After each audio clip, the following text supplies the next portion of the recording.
बिस्मिल्लाहिर्रहमानिर्रहीम। अस्सलाम वालेकुम। यूई उर्दू न्यूज़ के साथ अवैस आरिफ आपकी खिदमत में हाजिर है। आज 23 जनवरी 2021 बरोज़ हफ्ता मुत्तहदा अरब अमीरात से आने वाली कुछ अहम तरीन खबरें हम आपसे डिस्कस करने जा रहे हैं। मज़ीद डिस्कस करने से पहले वीडियो को लाइक करें, चैनल को सब्सक्राइब करें और बेल आइकन पर क्लिक करें ताकि आपको हर आने वाली वीडियो का नोटिफिकेशन मिलता रहे। सबसे पहले नजर डालते हैं यूएई में ताज़ा तरीन कोरोना वायरस की सूरत हाल पर। पिछले 4 दिनों से मुत्तहदा अरब अमीरात में कोरोना वायरस से सेहतयाब होने वालों की तादाद नई रिकॉर्ड होने वाले केसेस से बढ़ गई। पिछले 4 दिनों से हर रोज यूएई में 3000 से ज्यादा लोग सेहतयाब हो रहे हैं। इसी तरह आज के दिन यूएई में जो नए केसेस रिकॉर्ड किए गए वो 3566 हैं, जबकि सेहतयाब होने वालों की तादाद 4051 है, जबकि आज के दिन 7 अमवात भी हो चुकी हैं।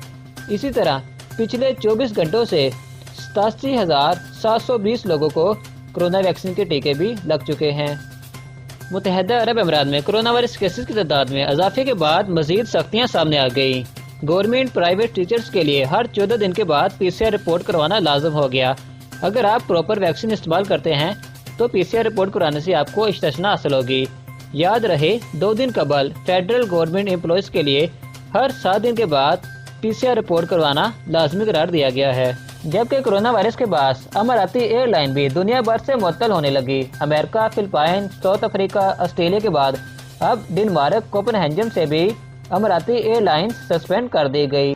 यूएई एम्बेसडर हमाद उमेद इब्राहिम और पाकिस्तानी वज़ीर ख़ारजा शाह महमूद कुरैशी की इस्लामाबाद में होने वाली मीटिंग में दोनों मुल्कों की सलामती, मुल्कों के मफाद और आवाम के लिए मजीद राहें खोलने पर ज़ेर गौर किया गया।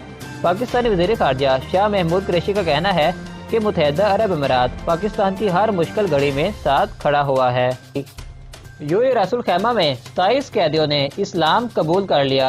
रिपोर्ट में बताया गया कि जेल में पुलिस की तरफ से अच्छा सलूक और दीन इस्लाम के मुताले के बाद 27 कैदियों ने इस्लाम कबूल कर लिया। याद रहे इससे कबल 2020 में दुबई में 3000 से ज्यादा लोगों ने इस्लाम कबूल किया है। मुत्तहदा अरब अमीरात की अमेरिका से F-35 तैयारों की होने वाली डील तयशुदा हो गई। डोनाल्ड ट्रंप के इक़्तिदार में यूएई का इसराइल को कबूल करने के बाद यूएई की अमेरिका के साथ $23 बिलियन की लागत के साथ F-35 तैयारों और ड्रोन्स की डील हुई थी, जो कि रवा साल कंफर्म हो चुकी है। यूएई का मुल्क की दफा को मजबूत करने के लिए F-35 तैयारे और ड्रोन्स को इस साल मुल्क में लाएगा। यूएई शारजा रवा साल बैरून मुल्कों से 808 मिलियन दिरहम की इन्वेस्टमेंट मुल्क में लेकर आया है, जिससे एफडीआई प्रोजेक्ट 60% इंक्रीज हुआ है और इसी तरह शारजा में 1117 नई जॉब्स भी पैदा की गई हैं। पुलिस टाइम के मुताबिक शारजा में जॉब ढूंढने वालों को अलर्ट में रहना चाहिए, क्योंकि शारजा की गवर्नमेंट अच्छी पोस्ट का जल्द ऐलान करने वाली है। चलिए डॉलर और दिरहम के करेंसी रेट शामिल करके वीडियो को यही खत्म करते हैं। आज यूएस डॉलर पाकिस्तान के 160 रुपए 65 पैसे का हो गया, जबकि यूएई का 1 दिरहम पाकिस्तान के 43 रुपए 74 पैसे का हो गया। यूएई उर्दू न्यूज़ के मोअज़्ज़िज़ दोस्तों, ये थी आज की ताज़ा तरीन अपडेट। अगर आपको हमारी वीडियो पसंद आई, वीडियो को लाइक कीजिएगा। नए आने वाले दोस्त चैनल को भी सब्सक्राइब करें। मिलेंगे नेक्स्ट वीडियो में, तब तक के लिए अल्लाह हाफिज़। अस्सलाम वालेकुम।